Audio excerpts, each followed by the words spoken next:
Buenas tardes a todos y a todas. Para mí es nuevamente un grato placer volver a estar en esta segunda jornada de estudios latinoamericanos.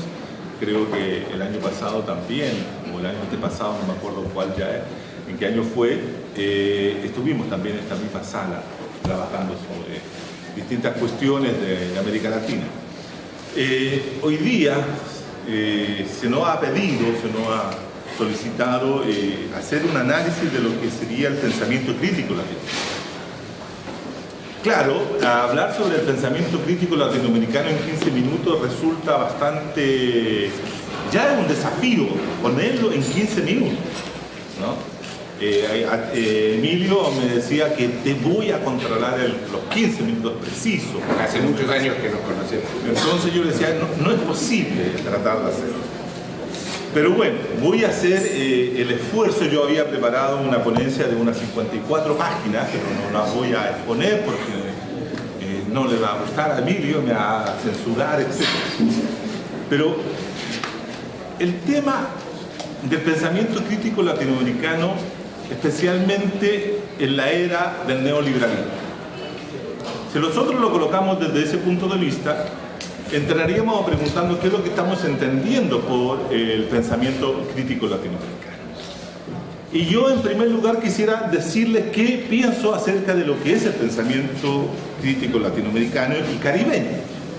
Y voy a leer, discúlpenme que lo haga, lo que entiendo por tal. Al conjunto de aportaciones epistemológicas, teóricas y metodológicas que realizan, plantean y desarrollan en distintos momentos de la historia social y política las y los cientistas sociales de la región a objeto de comprender en clave crítica, transformadora o emancipadora la realidad social, política, económica y cultural de las sociedades de nuestra América.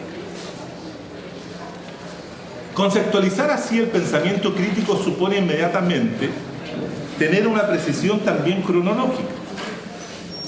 Tengo la impresión de que el pensar crítico latinoamericano o el pensar crítico en América se remonta hasta el siglo XVI. Ya en el siglo XVI había hombres, especialmente, tal vez algunas mujeres, pero no las conocemos porque esa historia está por hacerse, de cómo las mujeres pensaron críticamente América Latina desde el siglo XVI en adelante, ¿cierto? Había hombres que ya criticaban lo existente en América Latina a partir de la colonización o de la ocupación de la conquista europea.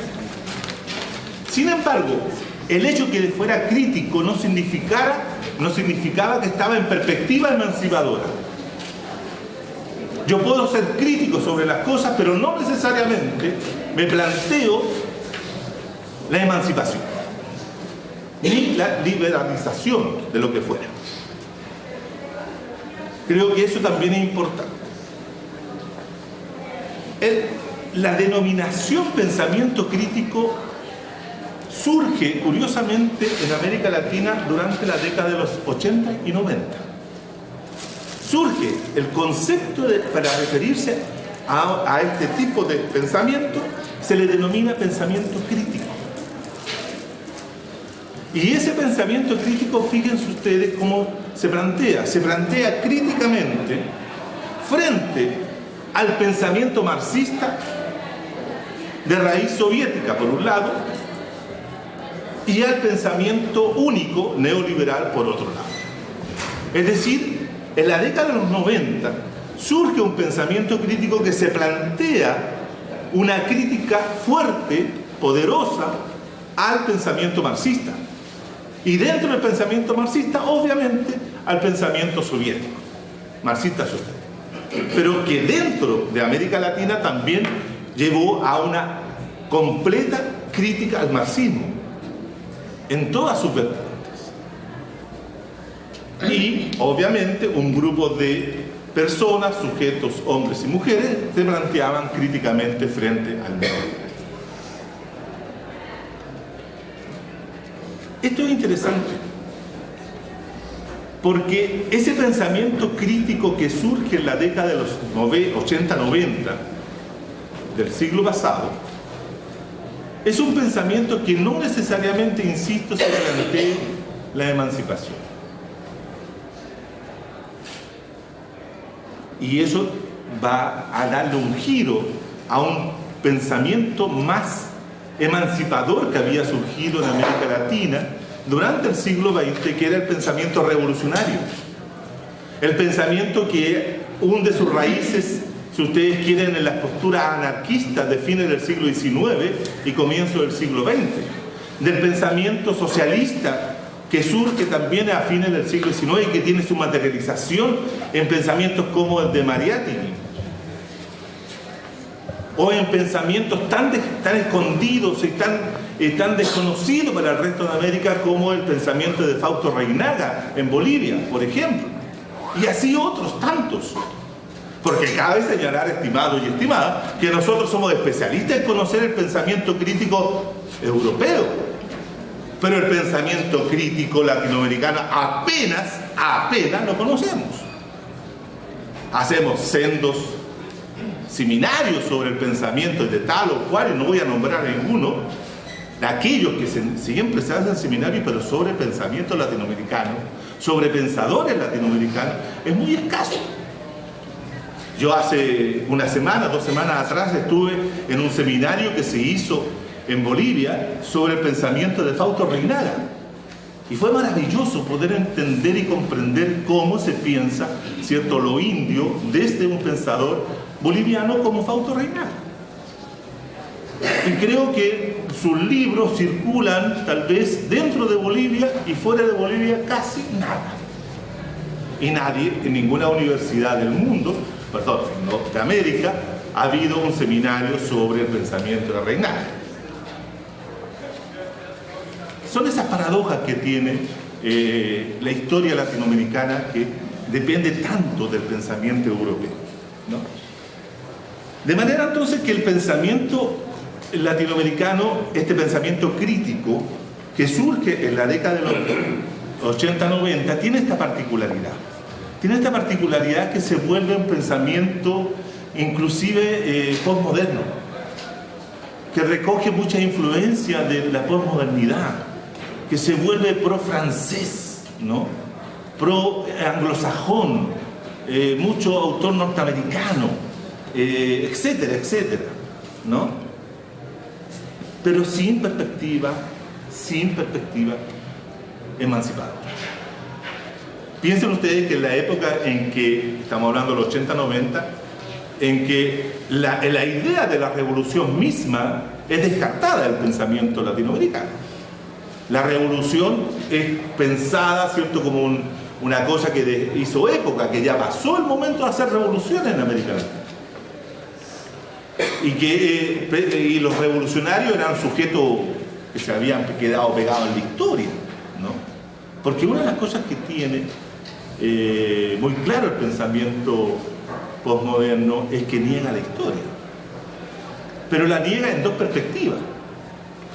La niega en la perspectiva pasada, es decir, no necesariamente es bueno hacer historia del pasado, reconstruir historiográficamente el pasado, pero también la niega la historia en tanto la posibilidad de construir la historia hacia adelante. Porque ese pensamiento deja de ser utópico. No se plantea la utopía. No se plantea la posibilidad de la construcción de una sociedad futura. Ese pensamiento es presentista, es decir, vive intensamente el presente. Y el tiempo se agota solo, el tiempo histórico se agota en el tiempo presente, o el presente pasado, el presente presente y el presente futuro, que se reduce esencialmente a la biografía del sujeto. Y todo queda enmarcado en la biografía del sujeto. Y en ese sentido, ser biografía del sujeto es tremendamente individual. Y por lo tanto entra en sintonía perfecta con el neoliberalismo. Porque el neoliberalismo es el reclamo más urgente del individualismo. Entonces, pensamiento crítico de estudio, no quiero meterme en eso porque voy a sacar alguna roncha, ¿cierto? Como el pensamiento de los culturalistas. Hay todo un movimiento de estudios culturales. Si ustedes lo rascan un poquito, es de subversivo no tiene nada. Y es el otro elemento.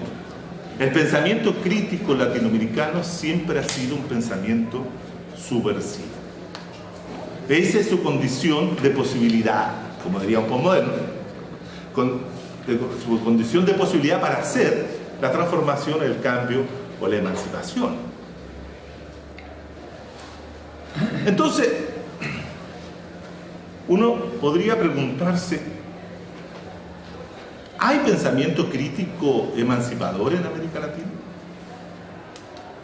¿Tenemos pensamiento en la actualidad? Es decir, en este momento, pensamiento que esté planteándose la posibilidad de hacer transformaciones o emancipaciones. Yo tengo la impresión de que en América Latina hay un momento de inflexión para el pensamiento crítico.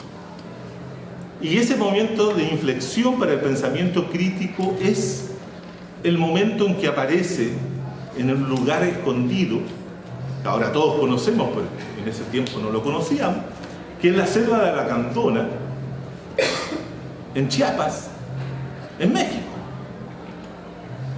Y el 1 de enero de 1994, es decir, hace, ¿cuánto tiempo? ¿20 años?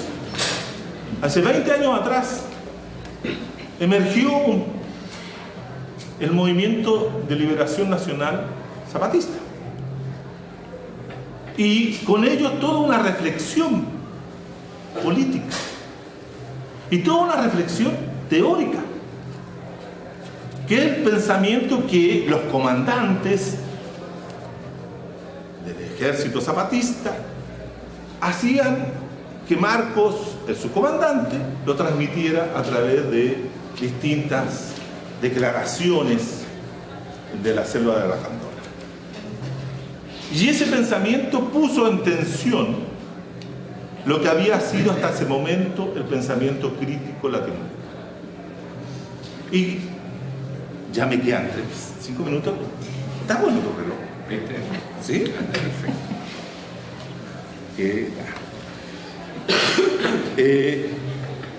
Yo tengo la impresión de que el pensamiento zapatista hizo 3 aportaciones fundamentales para que se iniciara una renovación del pensamiento político en clave crítica y en perspectiva revolucionaria y en perspectiva emancipadora. 3. ¿Y cuáles son? En primer lugar,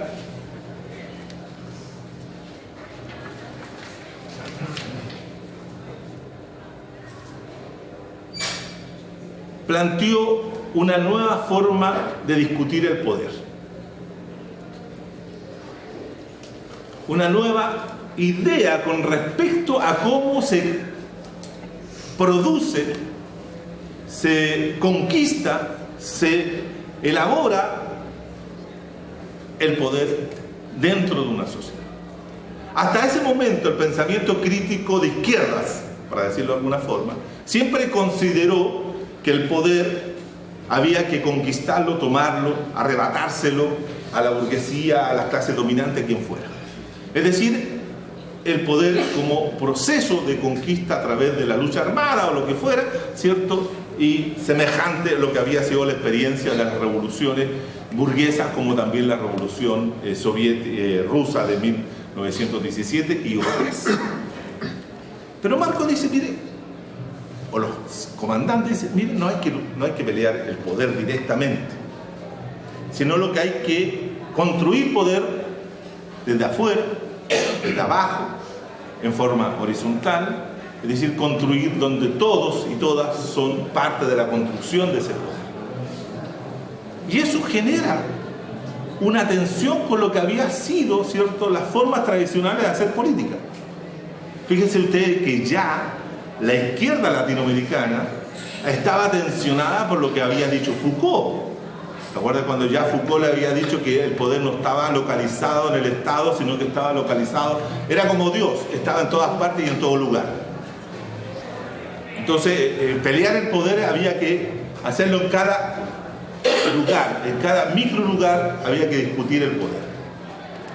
Y viene entonces nuestro amigo Marco y dice, mire, el poder no se conquista, sino que se construye. Esa forma generó una serie de debates importantísimos dentro de América Latina. Uno de los seguidores más importantes de esa tesis es John Holloway, lo conocen, ¿cierto? La segunda contribución, estoy siendo rápido para...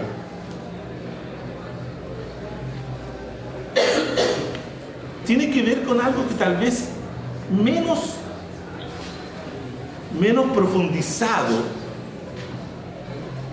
pero que es, desde mi punto de vista, un tema que en América Latina, la sociedad latinoamericana, los pensadores latinoamericanos que nos dedicamos a la cuestión de la política, tenemos que empezar a trabajar mucho conjuntamente con los ciudadanos.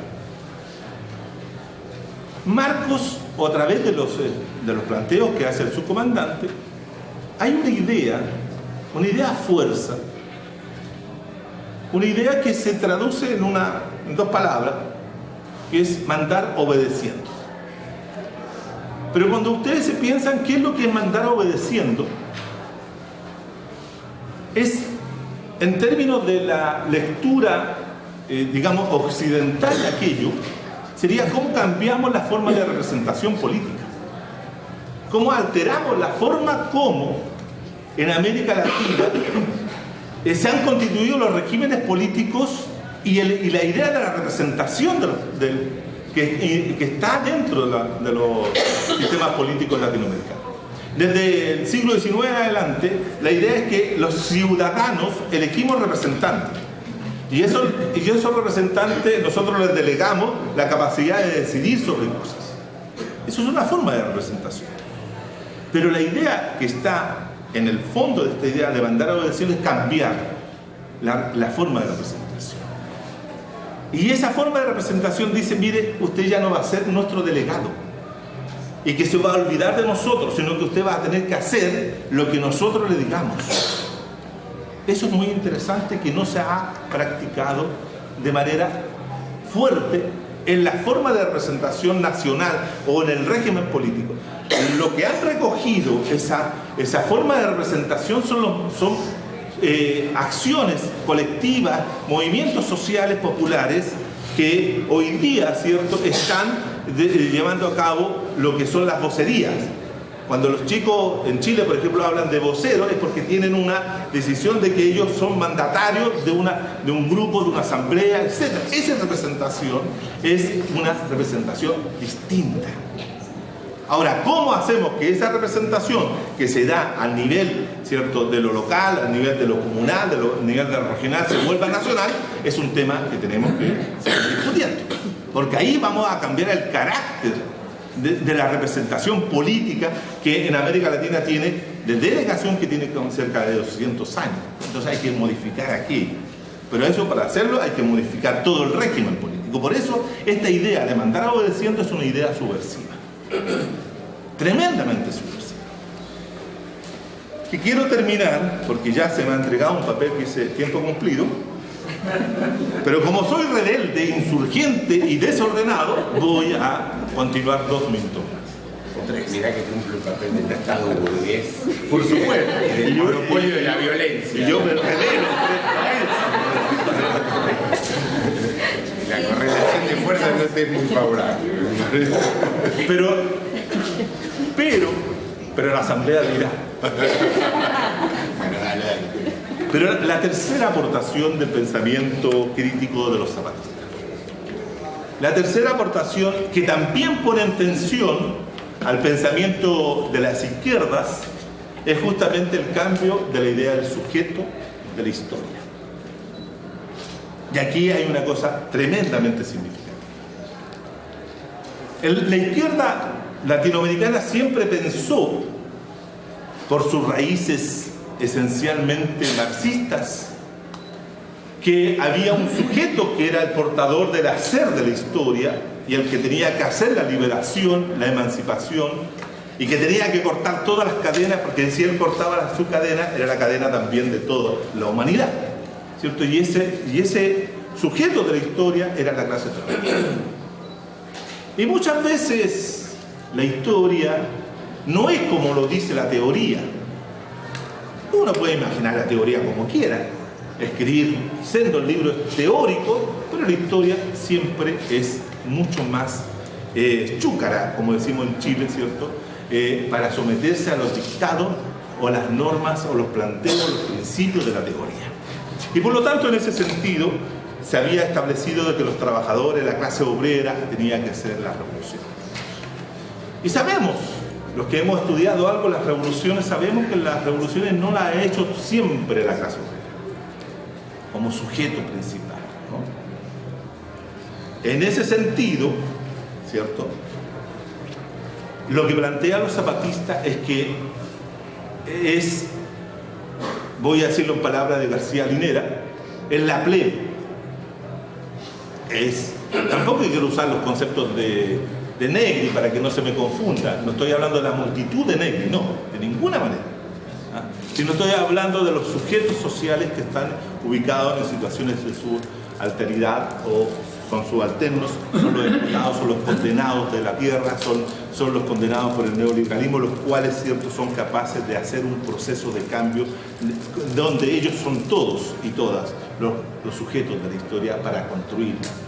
Entonces yo tengo la impresión, dicho esto, que esas tres aportaciones del pensamiento zapatista hoy día están siendo importantes en la discusión latinoamericana.